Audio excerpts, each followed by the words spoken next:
Interest छुपा है। आपको देख के मेरे बच्चों में एक जज्बा पैदा होगा और ये बच्चे जो हैं इसी लाइन पर काम करेंगे। शुक्रिया, बहुत बहुत शुक्रिया।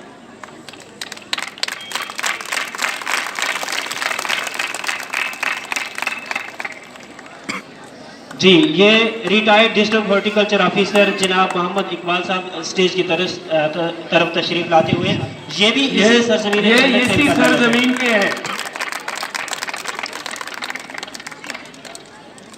इनको भी एजाज से नवाजते हुए एक दुशाला के लिए डालते हुए और एक सनद से भी नवाजा जाएगा।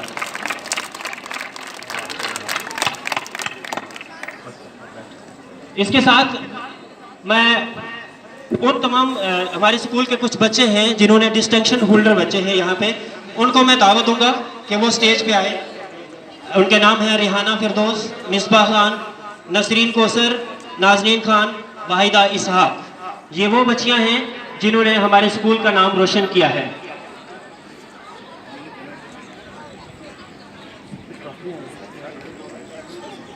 रिहाना फिरदौस, मिसबाह खान, नसरीन कौसर, नाजनीन खान, वाहिदा इसहाक स्टेज की तरफ बढ़ती हुई, ये वो बच्चियां हैं जिन्होंने हमारे स्कूल का नाम रोशन किया है। और ना ही सिर्फ हमारे स्कूल का नाम रोशन किया है बल्कि आपने वालिदैन का नाम भी रोशन किया है।